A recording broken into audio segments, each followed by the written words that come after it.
আসসালামু আলাইকুম। আশা করি সবাই ভালো আছেন, আমিও ভালো আছি। আজকে গরুর তেল দিয়ে আলু ঘাটি রান্না করতেছি। পুরো ভিডিওটা দেখবেন কিভাবে আমি আলু ঘাটি করতেছি।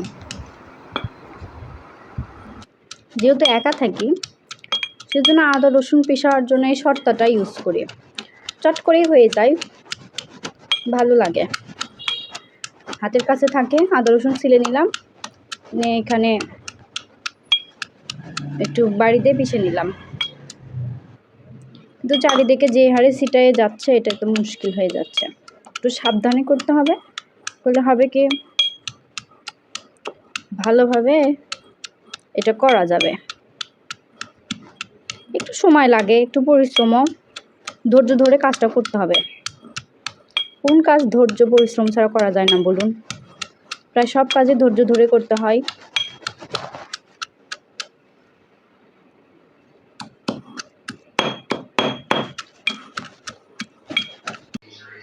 এটা আমার রান্নাঘর। ভাড়া বাসায় যেহেতু থাকি, তো এই রান্নাঘরটা আমাদের বাইরে যিনি আছে তার সাথে শেয়ার করে রান্না করতে হয়। সাপ্লাই গ্যাস আছে, এটা অবশ্য অসুবিধা। আমরা যারা হোস্টেলে থাকি পড়াশোনা করার জন্য তাদের একটু অসুবিধায় হয়, কারণ নিজেদের মতন পছন্দ মতন আপনার বাড়ি নেওয়া যায় না।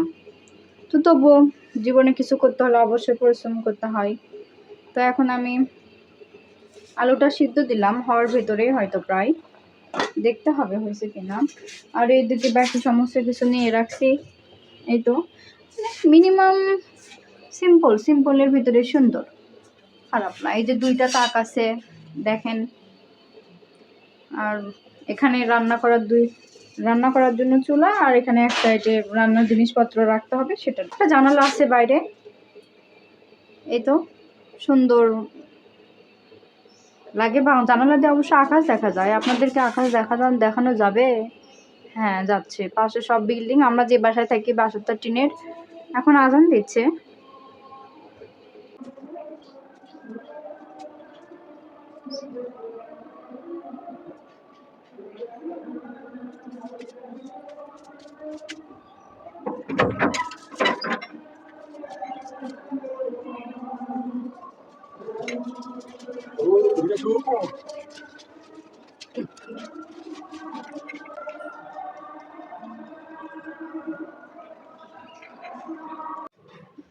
যখন বৃষ্টি হয়, এই যে আমাদের বাইরে যাওয়ার যে রাস্তাটা দেখতেছেন, একদম বেরিয়ে হওয়া যায় না। কে জানি আসলো,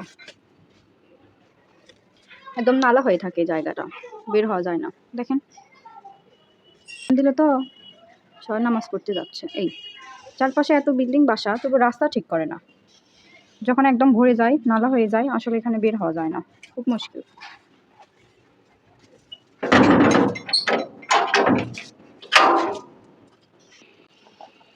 আর একটু সিদ্ধ হতে হবে, করলে এখনো সিদ্ধ হয়নি।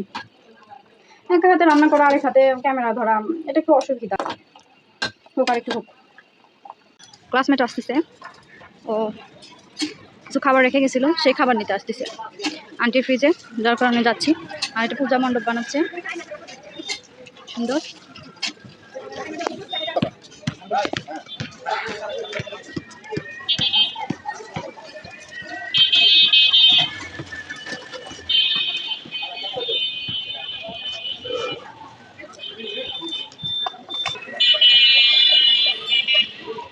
এটা আমাদের স্টেডিয়াম, সিরাজগঞ্জ স্টেডিয়াম।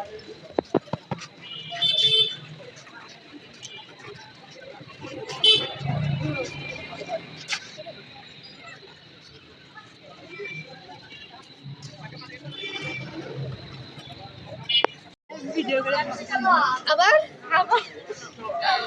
একটু তাকা, যাই হোক ওরা আসি চলে গেল।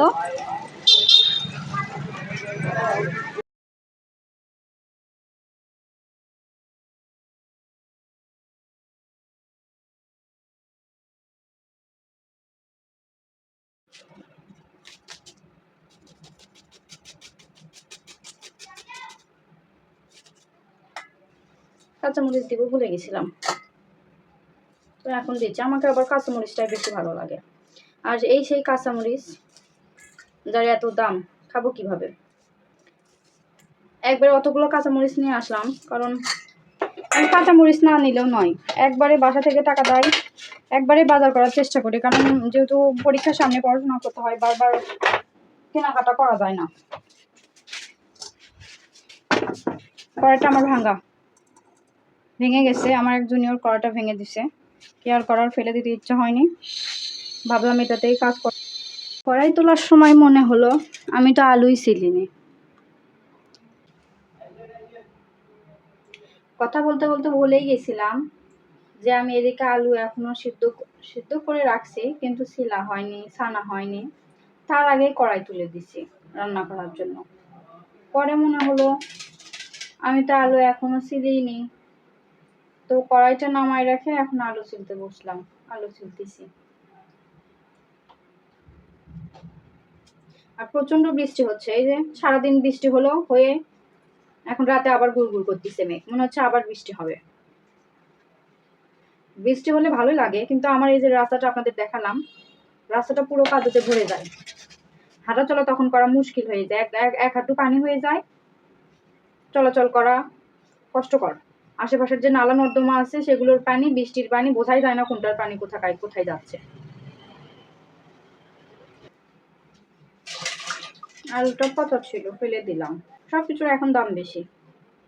এই আলুটা যখন আমি সিরাজগঞ্জে আসলাম, ওই প্রথম দিকে 30 টাকা, 36 টাকা, 35 টাকা, 32 টাকা, 34 টাকা এরকম খাইছি। এখন সেই আলু 60 টাকা, 65 টাকা, 55 টাকা এইরকম, মানে 50-এর নিচে নামেই না, এত দাম।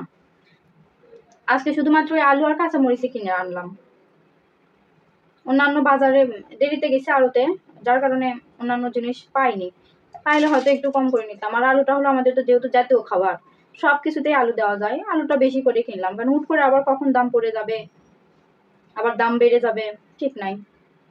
দেখি এভাবে চলতেছে, কতদিন চলা যায়, চলুক। শেষ, সবকিছু রেডি। এখানে আলু সিদ্ধ করে রাখছি, ছিললাম সেটা, মশলাপাতি, লবণ, আদা রসুন পেস্ট আর বাকি সব মশলা। যাই হোক, এখন শুরু করি। আর কড়াইটার কথা তো জানেনই, ভেঙে গেছে, তবু ইউজ করতেছি। বড় কড়াই আছে, কিন্তু ছোট কড়াই ভালো হয়।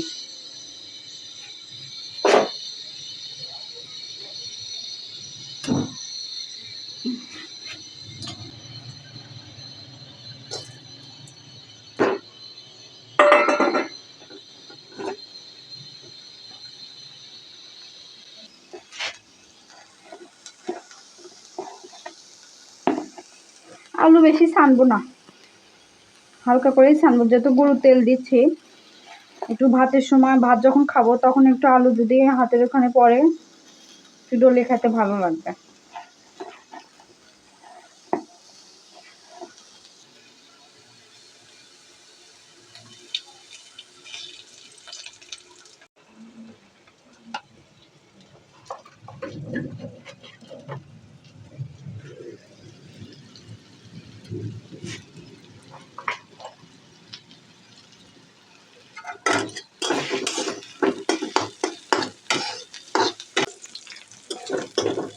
একা হাতে একটু করতে অসুবিধাই হচ্ছে, ইনশাল্লাহ একদিন সব ঠিক হয়ে যাবে।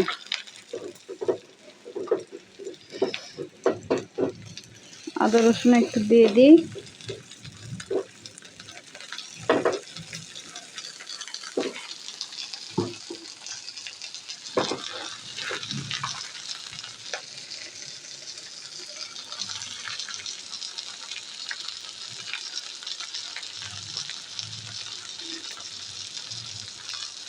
একটু জিরা দিলাম, আদা রসুন দেওয়ার পরে লাল মরিচ দিলাম, একটু আমাদের সিরাজগঞ্জের ভাষায় বলে সদের গুঁড়া, মানে একটু ধনিয়ার গুঁড়া আর দালচিনি মশলা যা যা লাগে।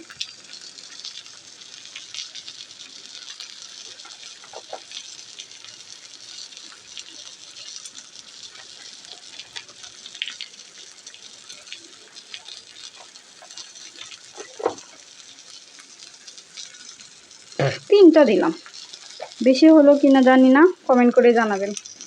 আর আমাকে একটু সাবস্ক্রাইব করবেন, আমি একদম নিউ চ্যানেল, আমার নতুন চ্যানেলে আমাকে অবশ্যই সাবস্ক্রাইব করে আমার পাশে থাকবেন। কারণ ইউটিউবের জগতে আপনাদের সাহায্য ছাড়া আসলে চলা মুশকিল।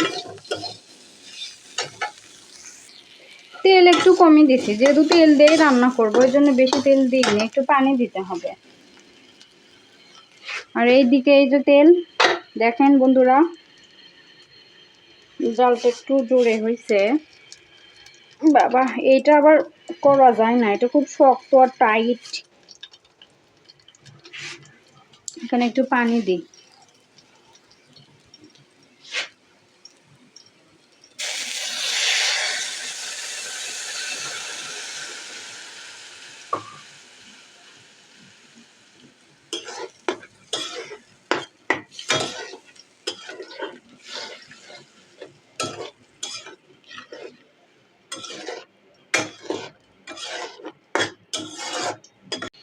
গলতে শুরু করছে তেলটা, একটু জোরে দিই তাড়াতাড়ি গলুক। ক্ষুধা লাগছে, খুব ক্ষুধা লাগছে। কলেজ থেকে এসে আগে গোসল করছি, কাপড় ধোয়া হয়ে গেছে, ওগুলো ধুয়ে তারপর একটু রেস্ট করছি, আর খাওয়া হয়নি, মানে রান্নাই করিনি, খাবোটা কি।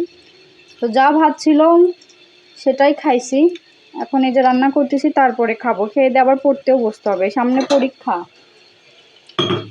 দেখা যাক, দোয়া করবেন অবশ্যই আমার জন্য। আমার চ্যানেলকে অবশ্যই সাবস্ক্রাইব করবেন, লাইক দিবেন, বেল আইকনে ক্লিক করে আমার পাশে থাকবেন। ইউটিউবে আপনাদের সাহায্য ছাড়া আসলে সামনে যাওয়া সম্ভব না।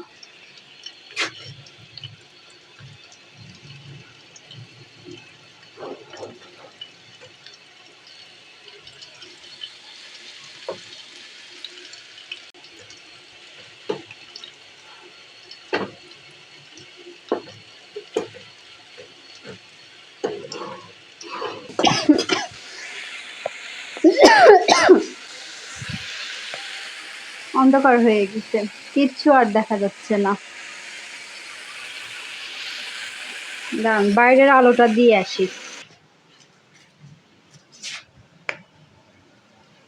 আলোটা দিলাম।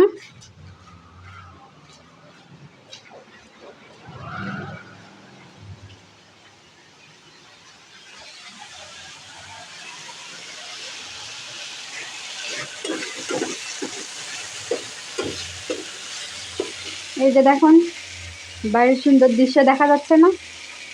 এইটুকুই ভালো লাগে। মেঘ চমকাচ্ছে, আলহামদুলিল্লাহ।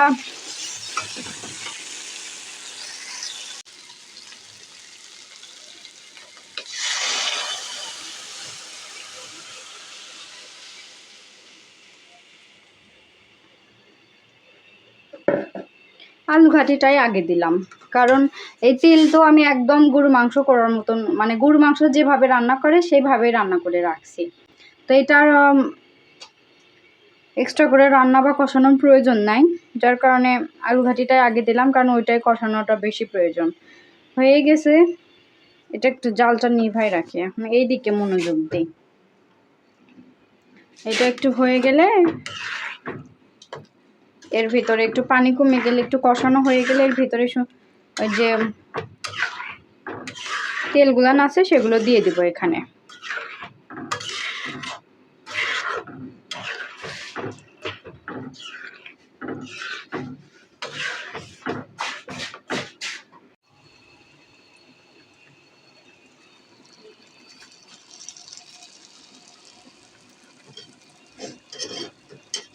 তেলগুলো তুলে দিচ্ছি। তেলগুলো ভাবলাম কিসে করে তুলে দেবো, তাহলে ওই ঝুড়ি যে চালনিটা আছে এটা দিয়ে দিই, ভালো হবে নি। আর বাদ বাকি যে তেলগুলো আছে আপনারা কমেন্ট করে জানাবেন এই তেলগুলো দিয়ে আমি কি করতে পারি।